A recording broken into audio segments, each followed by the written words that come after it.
सत्य समाचार, तटस्थ समाचार, समाज बदल्ने हाम्रो अभियान। नमस्कार, यो हो टाइम समाचार। म वीरेन्द्र मन। सुरु गरौं 88 जनामा कोरोना संक्रमण पुष्टि सम्बन्धी प्रसंगबाट। सोमबार पछिल्लो 24 घण्टामा थप 88 जनामा कोरोना भाइरस संक्रमणको पुष्टि भएको छ।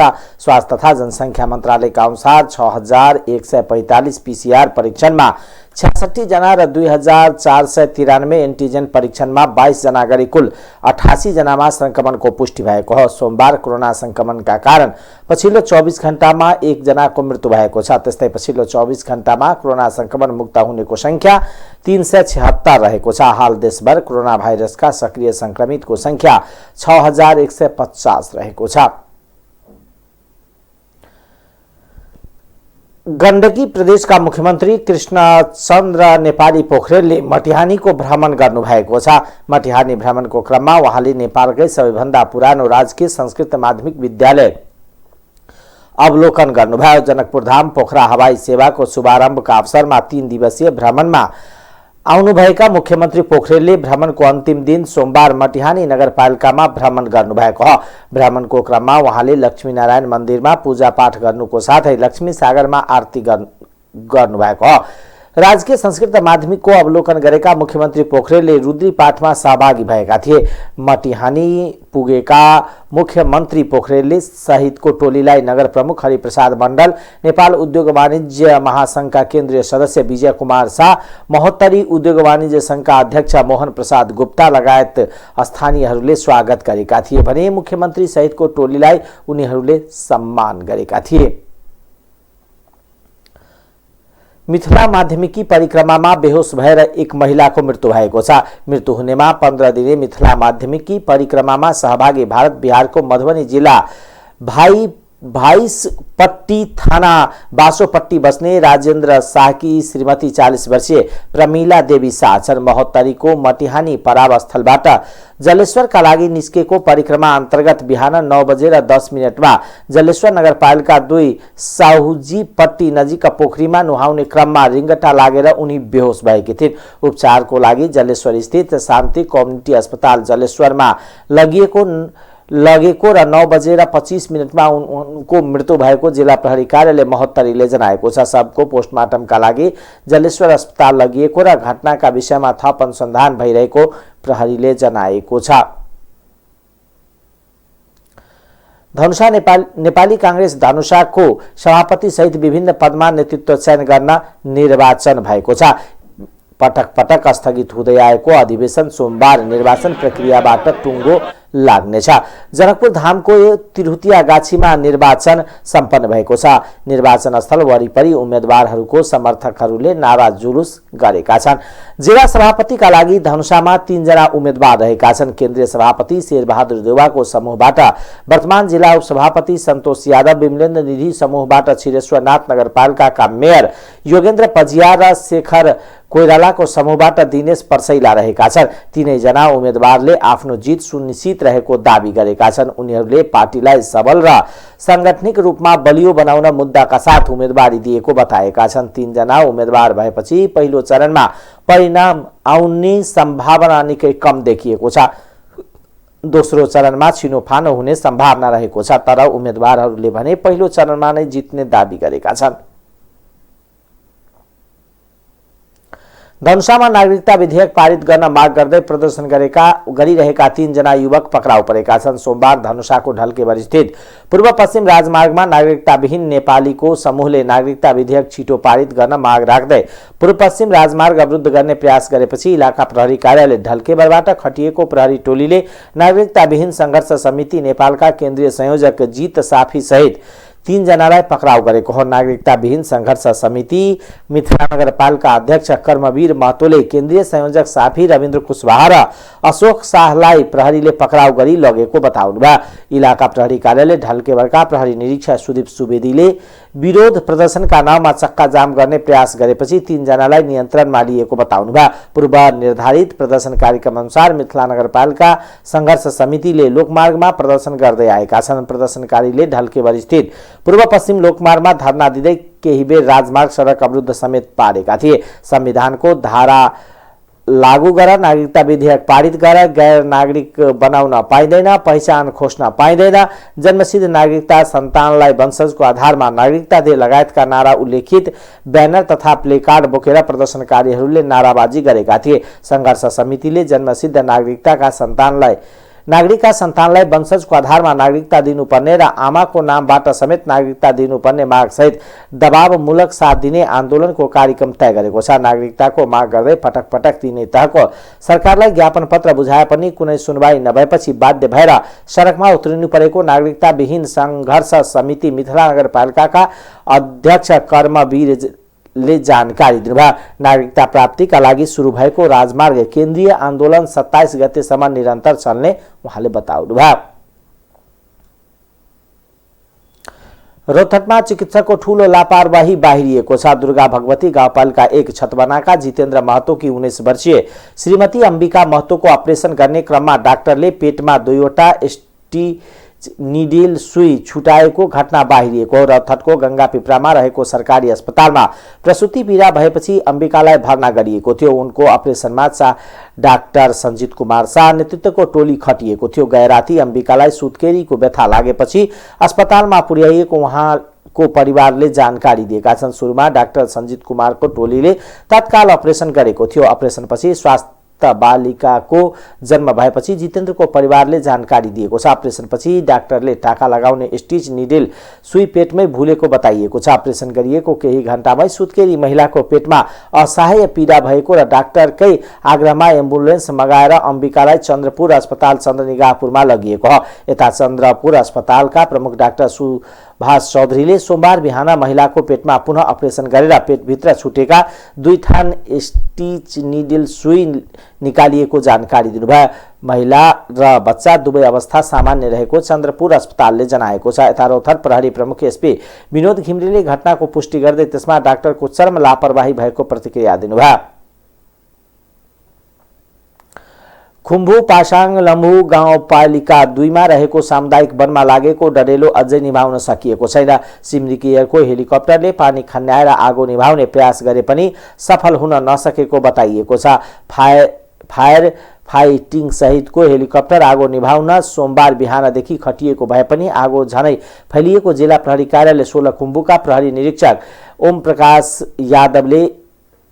प्रसाद यादवले जानकारी दिनुभयो। आगो निभाउन नसकेपछि हेलिकप्टर काठमाडौँ फर्किएको छ। आगो निभाउन प्रहरी र स्थानीयवासी खटिएका छन्। हेलिकप्टर कम्पनी र प्रदेश प्रहरी कार्यालयसँग समन्वय भइरहेको र सोलुखुम्बु प्रहरीले जनाएको छ।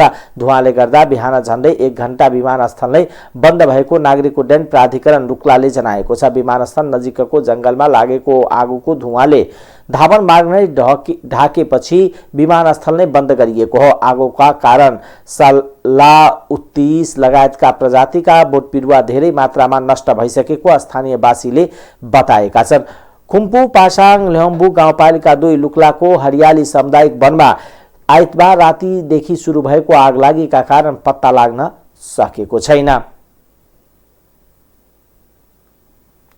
नेपाली कांग्रेसले आगामी 30 वैशाखमा हुने स्थानीय तह निर्वाचनका प्रचार प्रसारका लागि 77 वटै जिल्लामा केन्द्रीय सदस्य खटाउने भएको छ। सबै जिल्लामा चुनावी प्रचार अभियानमा केन्द्रीय सदस्यलाई प्रतिनिधिका रूपमा खटाउन लागिएको कांग्रेस महामन्त्री विश्वप्रकाश शर्माले जानकारी दिनुभयो। कांग्रेसले 29 फागुनमा चुनाव प्रचार अभियान सुरु गर्दैछ। हाल जिल्ला जाने नेताहरूको सूची तयार गर्ने काम भइरहेको महामन्त्री शर्माले बताउनुभयो। कांग्रेसले 1 महिनासम्म चुनाव प्रचार अभियान सञ्चालन गर्नेछ। घर घर जाऊ कांग्रेस जिताऊ अभियानलाई संगठन विस्तारसँगै जोडिने महामन्त्री शर्माले बताउनुभयो। अभियानका क्रममा संगठन विस्तार, प्रशिक्षण, भेला, अमेरिकी सहयोग परियोजना एमसीसी बारे सर्वसाधारणमा रहेको भ्रम चिन्ने उहाँले जानकारी दिनुभयो। शहरी विकास मन्त्री रामकुमारी झाँक्रीले नेपाली सेनाको लागि नयाँ भवन निर्माण कार्यको शिलान्यास गर्नुभएको छ। मन्त्री झाँक्रीले सिंहदरबार परिसरभित्र चण्डी दल गणको लागि नयाँ भवन निर्माण कार्यको शिलान्यास गर्नुभएको हो। उहाँले भवन निर्माणको काम समयमै सक्ने निर्देशन दिनुभयो। मन्त्री झाँक्रीले मन्त्रालय र भवन निर्माण विभागले आवश्यक सहयोग गर्ने तयारी गर्न तयार रहेको भन्दै लक्ष्यमा ध्यान केन्द्रित गरेर काम गर्नुपर्ने बताउनुभयो। देश सञ्चालन हुने केन्द्र सिंहदरबारभित्र पनि समयमै काम नसके सरकारमाथि प्रश्न उठ्ने भन्दै मन्त्री झाँक्रीले प्रश्न उठ्ने दिने वातावरण नबनाई काम गर्न आग्रह गर्नुभयो। सिंहदरबारभित्र बन्न लागेको चण्डीदल गणको भवन निर्माणको जिम्मा बिकोई रसुवा र तुदी जोइन्ट भेन्चरले प्राप्त गरेको छ।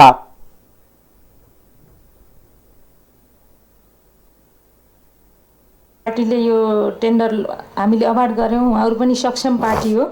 त्यसकारणले मलाई विश्वास छ कि भवन निर्माण विभाग, हाम्रो शहरी विकास मन्त्रालय, काम गर्ने सिंहदरबारको साइट र कन्ट्र्याक्टरको अवस्था हेर्दा उहाँहरूले यो काम हामीले अवार्ड गरेको दिएको दायित्व र समयभन्दा अगावै सक्नुहुन्छ भन्ने विश्वास छ। त्यसका लागि के गर्नुपर्छ, हामीले हाम्रो तर्फबाट हुने सहयोग चाहिँ गरि नै रहन्छौँ र काम चाहिँ अन टाइम सक्नको लागि पनि मैले अनुरोध पनि गर्छु र सक्नुहुन्छ भन्ने विश्वास पनि छ। हाम्रो आयोजना प्रमुखहरू जसरी लाग्नु भएको छ त्यसैले काम सुरु गर्नलाई टाइम लागेको छ, तर काम सक्न चाहिँ उहाँहरूले हतार गर्नुहुन्छ भन्ने विश्वास पनि छ।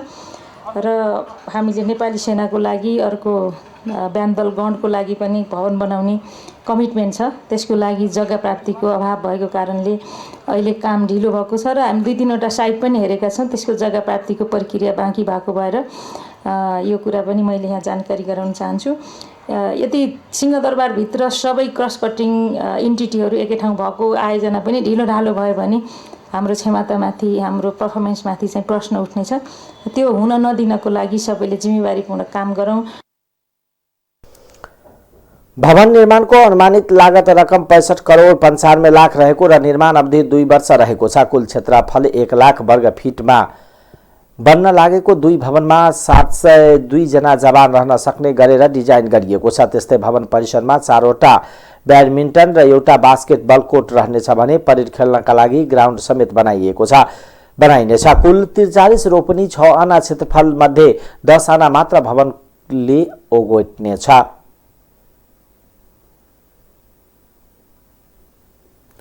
सांसदहरूले चिकित्सा शिक्षा आयोगका पदाधिकारीको राजीनामा माग गरेका छन्। सोमबार बसेको संसदको शिक्षा तथा स्वास्थ्य समितिको बैठकमा सांसदहरूले नोबेल मेडिकल कलेज अध्ययन गर्ने विद्यार्थीहरूको समस्या समाधानमा बेवास्ता गरेको भन्दै राजीनामा माग गर्नुभएको हो। नोबेल मेडिकल कलेजको अतिरिक्त शुल्क लिएको विरोधमा आन्दोलन गर्दा पनि सम्बोधन नगरेपछि यही शुल्कमा अध्ययन गर्न बाध्य भएको र अहिले कलेजले छात्रावासमा नबसे अनुत्तीर्ण गराइदिने धम्की दिएको भन्दै 10 विद्यार्थीले कलेज हस्तान्तरणको माग गर्दै आयोगमा निवेदन दिएका थिए। उक्त निवेदन परेपछि पनि आयोगले समस्याको समाधान नखोजेको भन्दै सांसदहरूले पदाधिकारीको राजीनामा माग गरेका हुन्। नेकपा एकीकृत समाजवादीका सांसद जीवनराम श्रेष्ठले विद्यार्थीहरूलाई पढाउने शैक्षिक संस्थाले धम्की दिनु आपत्तिजनक भएको बताउनुभयो। तर आयोगका उपाध्यक्ष प्राध्यापक डाक्टर कृष्ण गिरीले कलेजले विद्यार्थीलाई होस्टल नबसे ब्याक लाग्छ भनेर थ्रेट दिएको निवेदन परेपछि आइतबार कलेजका प्रतिनिधि आयोग र शिक्षा मन्त्रालयका प्रतिनिधिबीच छलफल भई 25 गतेसम्म समाधान गर्ने सहमति भएको बताउनुभयो। शिक्षा मन्त्रालय सचिव हरि लम्सालले कलेजले विद्यार्थीहरूको समस्या नसल्टाए कारबाही प्रक्रिया अगाडि बढाउने बताउनुभयो। बैठकमा पूर्व शिक्षा मन्त्री गिरिराजमणि पोखरेलले कानुनी झन्झट खोक्लो बनाएर हस्तान्तरण गर्नुपर्ने बताउनुभयो। एमाले सांसद योगेश भट्टराईले यो विषयमा आयोग जवाबदेह हुनुपर्ने बताउनुभयो।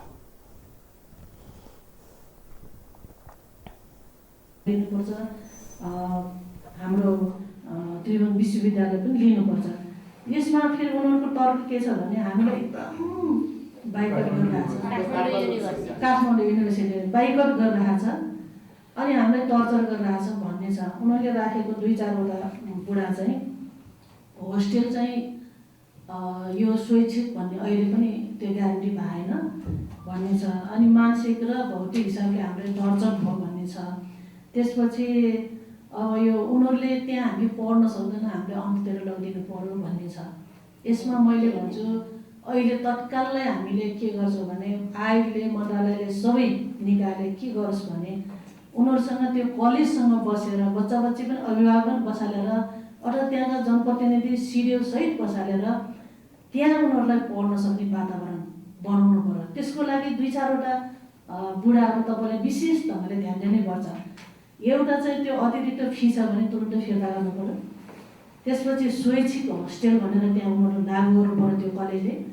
अनि यो मानसिक टर्चर जो भनेको छ, मानसिक टर्चर गरेको त्यो कलेजले आत्मालोचित चाहिँ हुनुपर्छ। आगामी दिनमा त्यस्तो हुँदैन भन्ने कुरा त्यहाँ कमिटमेन्ट गर्नुपर्छ। त्यसपछि अतिरिक्त क्लास यहाँ मानिसहरूले उठाउनु भएको छ। 3 महिना त उनीहरू त पढ्नै पाएन, नपढ्न पाइसकेपछि अतिरिक्त क्लास सञ्चालन गरेर भने 3 महिना छुटेको त्यो क्लास चाहिँ उनीहरूले पढाइ चाहिँ त्यहाँ पुरा गर्नुपर्छ भन्ने कुरा चाहिँ यो शर्तहरूसहित तपाईँहरू अगाडि बढ्नुभयो भने मात्रै बच्चा बच्चीहरूलाई त्यहाँ भर्ना गर्ने त्यहाँ पढ्ने वातावरण होला। यो फेरि कस्तो छ भने बच्चा बच्ची नै कतिपय तर्क यस्तो आइरहेको छ, बच्चा बच्चीहरू आफू जान नचाहेर पढ्नै नचाहेर भन्ने पनि तर्कहरू हिजोदेखि मैले सुने। मैले भने बच्चा बच्चीहरू त्यहाँ पढ्न नसक्ने वातावरण कसरी सिर्जना भयो भन्ने कुरा अतिरिक्त फिर्यो, होस्टेल चाहिँ अनिवार्य बनाइदियो। यो कारणले गर्दाखेरि उनीहरूलाई टर्चर गरेर त्यस कारणले उनी त्यो यो हदसम्म आइपुगे कि यो हदसम्म आउने परिस्थिति सिर्जना हुने भन्ने गलत कुरा राम्रो होइन। त्यस कारण यसलाई हामीले कसरी कन्ट्रोल गर्ने, अघि मानिसहरूले राख्नु भएको छ, मानवीय हिसाबले हामीले सोचेर त्यहाँ जाने। जस्तै अगाडिको पनि कुरा भयो, त्यस्तो खालको कलेजले पनि आफ्नो कानुनलाई हातमा लिएर गलत ढङ्गले अगाडि बढ्ने कुरा चाहिँ सुधार्नै पर्छ। यो कलेजको मात्रै भन्नाले त्यसैले लागेन।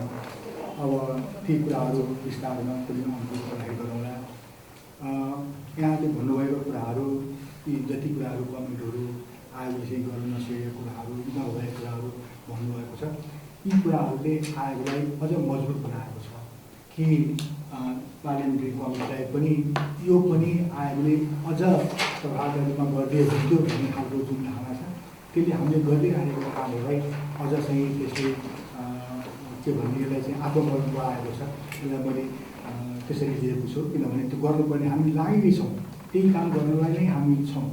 र आएको डे 1देखि नै यस्तै विधिहरूमा विभिन्न खालका प्रहारहरूलाई झेल्दै जति सुधारको क्रममा आएको छ त्यो पोजिटिभ मुभमेन्ट यहाँ चाहिँ मानिसहरूले राम्रो हो, त्यसलाई म आभार व्यक्त गर्न चाहन्छु। केही कुराहरू सिट सङ्ख्या घटाउने अथवा सिट सङ्ख्या नलिने अथवा सम्बन्धनको चाहिँ खाली गर्ने, यी त्रास कुनै पनि नहुने गरी उसले चाहिँ पढ्ने एउटा ग्यारेन्टी हुनु पर्यो।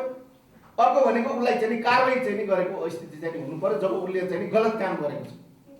त्यसो हुनाले यो कुरालाई अब हाम्रो यो समितिले कति दिनभित्रमा यो सबै उनीहरूको व्यवस्थापन गरेको र यो चाहिँ बढी शुल्क लिएर जुन चाहिँ गलत गरेको छ त्यो अनुसारले चाहिँ कारवाही गरेको, कारवाहीको प्रक्रिया अगाडि बढाएको कुरा चाहिँ हामीलाई रिपोर्ट हुने गरी त्यो निर्देशन चाहिँ गर्नुपर्छ।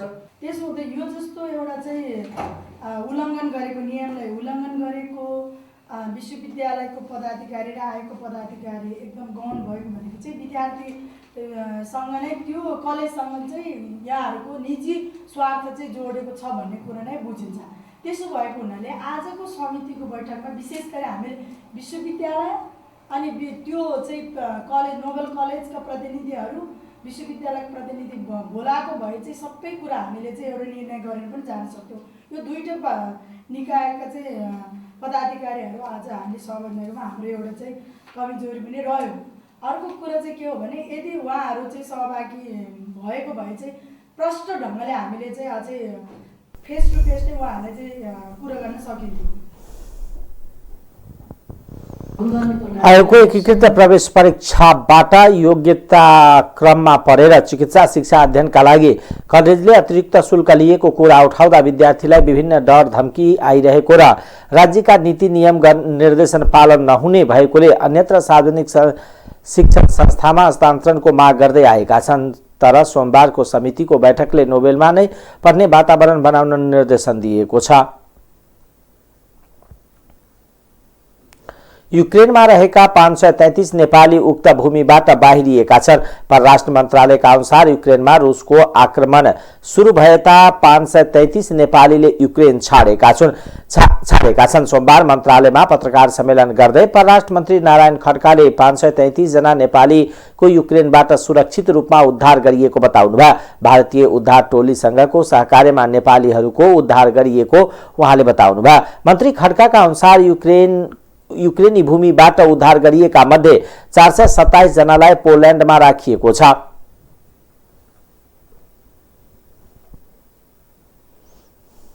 फेडरेसनको 11औं चाहिँ आपतकालीन बैठकमा र चाहिँ संयुक्त राष्ट्रसङ्घको चाहिँ ह्युमन राइट्स काउन्सिलमा जेनेभामा पनि हामीले चाहिँ हरेक सार्वभौम राष्ट्र, हरेक स्वाधीन राष्ट्र, हरेक स्वतन्त्र राष्ट्रलाई चाहिँ को सार्वभौमताको, स्वाधीनताको चाहिँ सम्मान गर्नुपर्छ र कुनै चाहिँ ठुला देशले साना देशहरूलाई को सार्वभौमतालाई चाहिँ खल गर्नु हुँदैन भन्ने हिसाबले हामीले बडो जोरदार रूपमा त्यहाँ चाहिँ हाम्रा विचारहरू हामीले प्रवाह गरेका छौँ।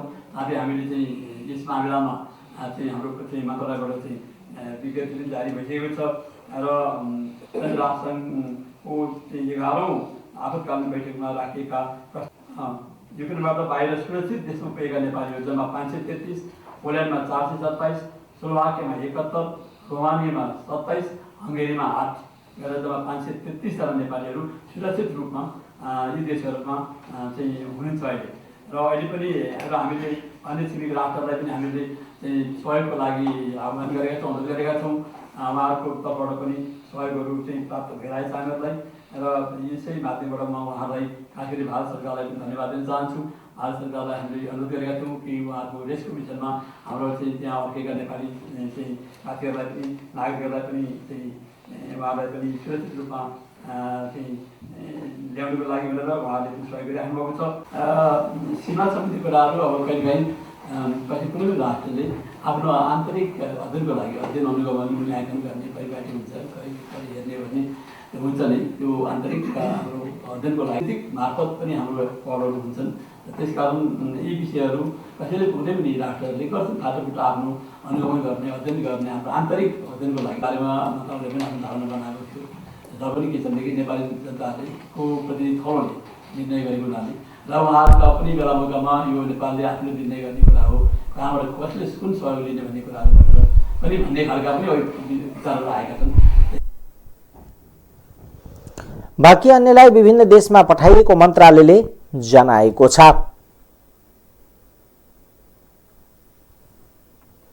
निर्वाचन आयोगको पत्र निर्वाचन चिन्ह हरियो रङको हुने बताइएको छ। सोमबार आयोगले आगामी स्थानीय निर्वाचनको तयारीबारे गरेको नियमित पत्रकार सम्मेलनमा अबको मतपत्र निर्वाचन चिन्ह हरियो रङको हुने बताइएको हो। पत्रकार सम्मेलनमा बोल्दै आयोगका सूचना अधिकारी सूर्य प्रसाद अर्यालले निर्वाचन सम्बन्धी छपाई सामग्रीहरू, निर्वाचन प्रसार सामग्री, निर्देशिका, फारम आदि छपाईका लागि छापाखानाहरू र सामग्री ढुवानी व्यवस्थापनका लागि हेलिकप्टर, ट्रक तथा कुरियर सेवा लिन सम्बन्धित फर्म संस्थाहरू सूचीकृतका लागि सार्वजनिक सूचना गरिएको पनि जानकारी दिनुभयो। उहाँले मतदाता नामावली अद्यावधिक दाबी विरोधको समेत कार्यक्रम 2078 अन्तर्गत मतदाता नामावलीमा रहेका त्रुटि सच्याउन निवेदन दिने, झुटो विवरण दिई नामावलीमा नाम समावेश गरेको भए सोको विरोधमा उजुरी दिने, कुनै पनि मतदाताको नाम एक भन्दा बढी स्थानमा समावेश भएको भए एक स्थानमा मात्र निवेदन दिन आग्रह गर्ने र मृत्यु भएका वा नागरिकता त्याग गरेका मतदाताको मतदाता नामावलीबाट हटाउनको लागि सूचना दिने तथा उजुरी परेका मतदातालाई प्रमाणसहित सफाईको मौका दिने निर्णय भएको पनि बताउनुभयो। 2079 साल वैशाख 30 गते सम्पन्न हुने स्थानीय तहको निर्वाचनका लागि मिति 2078 11-19 गते उपरान्त आयोगले निम्न बमोजिमका निर्णयहरू गरी कार्यान्वयन प्रक्रिया अगाडि बढाएको छ। 1 मा मतदाता नाली अद्यावधिक दाबी विरोधको समेत कार्यक्रम 2078 अन्तर्गत मतदाता नालीमा रहेको त्रुटि सच्याउन निवेदन दिने, कसैले झुट्टा विवरण दिई नामावलीमा नाम समावेश गरेको भए सोको विरोधमा उजुरी दिने, कुनै मतदाताको नाम एक भन्दा बढी स्थानमा समावेश भएकोमा एक स्थानमा मात्र कायम गर्न निवेदन दिने, मृत्यु भएका वा नागरिकता त्याग गरेका मतदाताको नाम मतदाता नालीबाट हटाउनको लागि सूचना दिने, उजुरी परेको मतदातालाई प्रमाणसहित सफाईको मौका दिने जस्ता क्रियाकलापहरू हाल सञ्चालनमा रहेका छन्। यस प्रयोजनका लागि मतदाता नाली सम्बन्धित पालिकाको गाउँपालिका अथवा नगरपालिकाको वडा कार्यालयमा निर्वाचन कार्यालय र आयोगको वेबसाइटमा हेर्न सकिन्छ। त्यसैमूलक सन्देश तथा चलचित्र लघुकथा लेखन प्रतियोगिताका लागि प्रकाशित सार्वजनिक सूचना बमोजिम प्राप्त भएका रचनाहरूको मूल्याङ्कन गर्न वरिष्ठ साहित्यकार, गीतकार एवं सङ्गीतकारहरू समेत संलग्न भएको समितिबाट हाल मूल्याङ्कन भइरहेको छ। जुन रचनाहरू यसपछि मतदाता शिक्षाको लागि निर्वाचन आयोगले अडियो सामग्री तथा भिडियो सामग्री उत्पादनको लागि उपयोग गर्नेछ। त्यसैगरी अर्को महत्त्वपूर्ण निर्णय छ नम्बर 4, निर्वाचन सम्बन्धी छपाई सामग्रीहरू जस्तै निर्वाचन प्रचार प्रसार सामग्री, निर्देशिका, फारम आदि छपाईका लागि छापाखानाहरू र सामग्री ढुवानी व्यवस्थापनको लागि हेलिकप्टर, ट्रक तथा कुरियर सेवा लिन सम्बन्धित फर्म संस्थाहरू सूचीकृतका लागि सार्वजनिक सूचना गरिएको छ। औपचारिक मिति भनेको वैशाख 30 गतेको स्थानीय तह निर्वाचनको मिति हो र त्यही मितिलाई आधार मानेर आयोगले कार्ययोजना बनाएको छ। त्यही अनुसारका तयारीका कामहरू भइरहेका छ। अर्यालले निर्वाचन प्रचार प्रसार र मतदाता शिक्षाका लागि अडियो भिडियो सामग्री तयार गर्नका लागि निर्वाचन सम्बन्धी गीति सन्देश, संवादमूलक सन्देश तथा चलचित्र लघु कथा लेखन प्रतियोगिताको लागि प्रकाशित सार्वजनिक सूचना बमोजिम प्राप्त भएका रचनाहरूको मूल्याङ्कन भइरहेको र उक्त सामग्रीहरू मतदाता शिक्षाका लागि निर्वाचन आयोगले अडियो सामग्री तथा भिडियो सामग्रीमा उपयोग गर्ने पनि बताउनुभयो। आगामी वर्ष 2079 वैशाख 30 गते हुने स्थानीय तहको निर्वाचनका लागि निर्वाचन आयोगले धमाधम तयारी गरिरहेको छ। अब आर्थिक समाचार।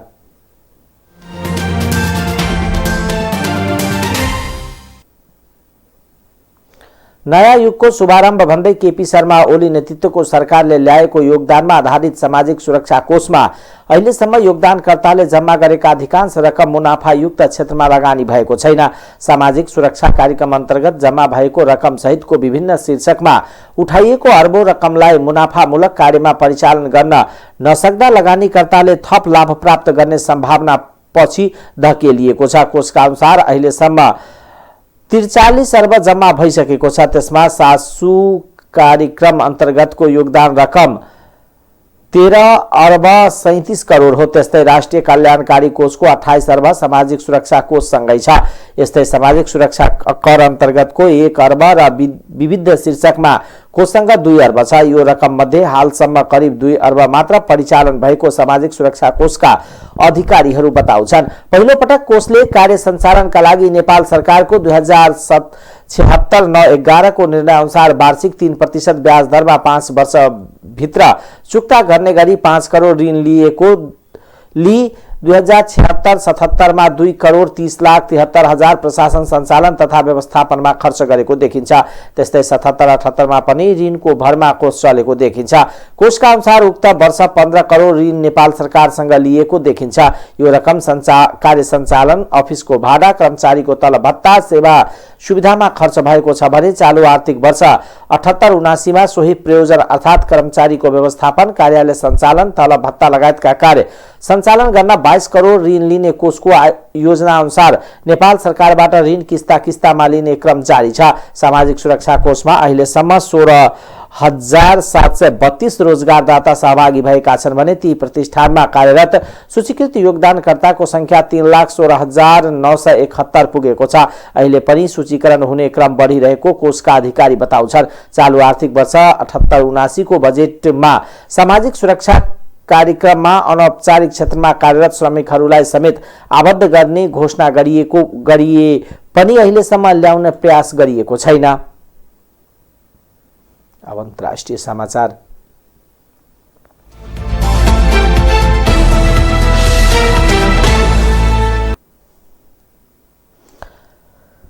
रुसले आक्रमण तीव्र बनाएको युक्रेनको राजधानी कियभ सहितको मरिपोल, खार्किभ र सुमी शहरमा अस्थायी युद्धविराम घोषणा गरेको छ। ती शहरमा रहेको सर्वसाधारणलाई शहर छाडेर बाहिर जान सजिलो होस् भनेर स्थानीय समय अनुसार बिहान 10 बजेदेखि युद्धविराम गरेको रुसी अधिकारीलाई उद्धृत गर्दै समाचार संस्था ANI-ले जनाएको छ। युद्धका कारण सर्वसाधारणको अवस्था चिन्ताजनक भएपछि फ्रान्सका राष्ट्रपति इम्यानुएल मैक्रोको अनुरोधमा रुसी राष्ट्रपति व्लादिमिर पुटिनले युद्धविरामको निर्देशन दिनुभएको हो। रुसले युद्धविरामका बारेमा संयुक्त राष्ट्रसङ्घ, अन्तर्राष्ट्रिय रेड क्रस लगायत अन्तर्राष्ट्रिय संस्थाहरूलाई पनि जानकारी गराउँदै उद्धारमा सघाउन आग्रह गरेको छ। यसअघि मरिपोल शहरलाई सर्वसाधारणको उद्धारका लागि 2 पटक युद्धविराम गरेको भए पनि रुसी सेनाले आक्रमण नरोकिएपछि उद्धार हुन सकेको छैन। यसैबीच चीनले युक्रेनमा चलिरहेको युद्ध तथा संकटको समाधान वार्ता र संवाद मार्फत गर्नुपर्ने बताएको छ। चीनिया विदेश मन्त्री वाङ यीले पत्रकार सम्मेलनमा युक्रेनमा चलिरहेको युद्ध वार्ता संवाद तथा शान्तिपूर्ण माध्यमबाट समाधान गर्नुपर्ने बताउनु भएको समाचार संस्था सिन्हुवाले जनाएको छ। रुस युक्रेन वार्ताका लागि सहयोग गर्न चीन इच्छुक रहे पनि चीनिया विदेश मन्त्रालयले जनाएको छ युक्रेनमा रुसले गएको 12 दिनदेखि आक्रमण गरिरहेको छ। रुसले युक्रेनमा फेब्रुअरी 24 देखि निरन्तर आक्रमणमा परेर 38 बालबालिका सहित 364 जनाको ज्यान गएको छ। रुसको आक्रमणमा हालसम्म 38 जना बालबालिकाको मृत्यु भएको युक्रेनले जनाएको छ। त्यस्तै संयुक्त राष्ट्रसङ्घका अनुसार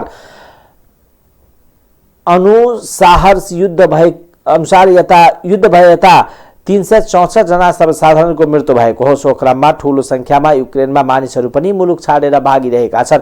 अहिलेसम्म रुसले युक्रेनका राजधानी कियभको उत्तर र पूर्वी क्षेत्रका सँगै दक्षिण क्षेत्रलाई लक्षित गरी आक्रमण गर्दै आएको छ। यसैबीच युक्रेनका राष्ट्रपति भोलोदिमिर जेलेन्स्कीले रुसले गरेको आक्रमणका कारण राजधानी शहर कियभको दक्षिण पश्चिम स्थित विमानस्थल ध्वस्त भएको उल्लेख गरेका छन्।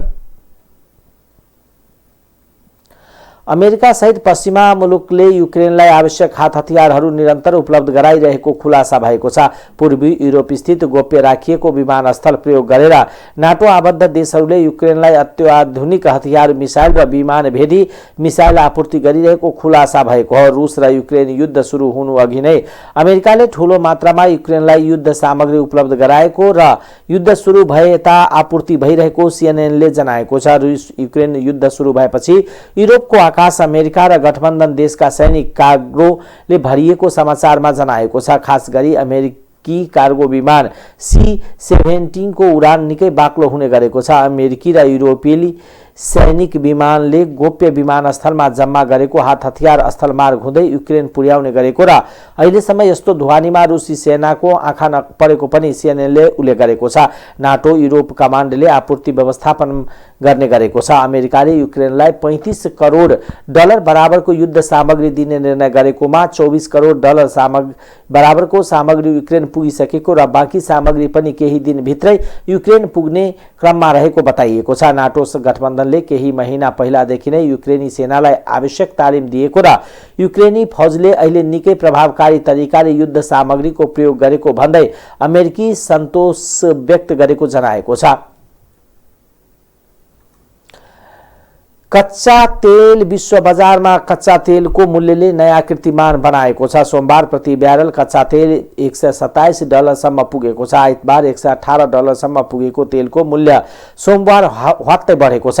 ब्रान्ड क्रूड 127, WTI क्रूडको 124, ओपक बास्केटको 117, बोनी लाइटको 115 र लुसियाना लाइटको $110 पुगेको छ। युक्रेन संकटदेखि नै तेलको मूल्य आकाशिएको छ। रुसले युक्रेनमाथि हमला गरेपछि तेलको मूल्य निरन्तर उकालो लागेको हो। अमेरिका र युरोपेली देशहरूले रुसी तेलमाथि प्रतिबन्ध लगाउने चर्चा चलिरहँदा तेलको मूल्य कीर्तिमान बनाउने गरी बढेको हो। प्रतिबन्ध लगाएकोमा प्रति ब्यारल कच्चा तेल $150 भन्दा बढी पुग्ने आकलन गरिएको छ। अब खेलकुद समाचार।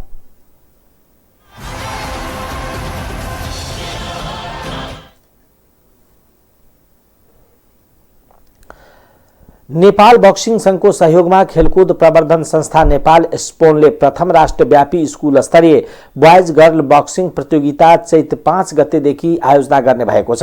प्रतियोगितामा 12 देखि 14 वर्ष उमेर समूहले भाग लिन पाउने सोमबार आयोजित पत्रकार सम्मेलनमा स्पोनका अध्यक्ष पुष्कर राज पन्तले जानकारी दिनुभयो। पुरुषमा 10 तथा महिलामा 8 गरी जम्मा 18 प्रतिस्पर्धा खेल हुनेछ। प्रतियोगितामा करिब 22 देखि 25 जिल्ला तथा क्लबका 70 देखि 80 खेलाडीको सहभागिताको अपेक्षा गरिएको आयोजकले जनाएको छ। प्रतियोगिता नोभेम्बरमा बहराइनमा हुने एएसबीसी एसियाली स्कुल बक्सिङ प्रतियोगिताका लागि खेलाडीको प्रारम्भिक छनौटको रूपमा रहेको छ। करिब 12 लाख अनुमानित खर्च रहेको 3 दिने प्रतियोगिताका खेलहरू त्रिपुरेश्वर स्थित राष्ट्रिय खेलकुद परिषदको कवर हलमा खेलाइनेछ। पत्रकार सम्मेलनमा नेपाल बक्सिङ संघका अध्यक्ष राम आवेलले स्कुल स्तरका प्रतियोगिताबाटै भविष्यका खेलाडी पहिचान गर्न मद्दत पुग्ने बताउँदै आयोजकलाई धन्यवाद दिनुभयो। भावीका सन्ततिहरू पछि गएर नाम चम्काउने यही स्कुल लेभलबाटै हामीले आशा राखेका छौँ। हुन पनि हो, यस धेरै भइसकेपछि खेलेर त्यति ऊर्जा र पर्फेक्ट राम्रो बक्सर आउनलाई अलिक गाह्रो हुन्छ र बच्चादेखि नै खेल्यो भने अवश्य पनि हेर्नुहोस्, विदेशमा पनि धेरै देशहरूमा पहिला बच्चादेखि खेलाउँदाखेरि उनीहरू अहिले खेलकुदमा धेरै अगाडि बढेको छन्। तर हाम्रो नेपाल पनि कम छैन। भन्नुको मतलब अहिले बक्सिङमा एकदम मय भइरहेको छ। प्रतियोगिता का दौरान 13औं दक्षिण एशियाली खेलकूद साग अंतर्गत बक्सिंग को स्वर्णधारी त्रय भूपेन्द्र थापा मगर, सुनील शाही, मीनू गुरुङलाई बक्सिंग का मुख्य प्रशिक्षक प्रकाश थापा मगर को तर्फबाट जन्ही 1 लाख नगद सहित सम्मान गरिने भएको छ। अभ्यास का लागि श्रीलंका भ्रमणमा रहेको नेपाली राष्ट्रिय क्रिकेट टोलीले पहिलो अभ्यास खेलमा श्रीलंका नेभीलाई 111 रनले पराजित गरेको छ। सोमबार नेपालले दिएको 215 रनको लक्ष्य पछाएको नेभी 28 ओभरमा 5 बलमा 103 रनमै समेटियो। नेपालले मार्च 7 देखि 11 मार्चसम्म श्रीलंकामा अभ्यास खेल खेल्नेछ। नेपाली क्रिकेट टिम आईसीसी विश्वकप लिग 2 त्रिकोणात्मक ओडीआई सिरिज खेल्न 14 मार्चमा श्रीलंकाबाट सिधै संयुक्त अरब इमिरेट जानेछ। टाइम समाचार अहिलेको लागि यति नै। हेर्दै गर्नुहोला टाइम्स टेलिभिजन। नमस्कार।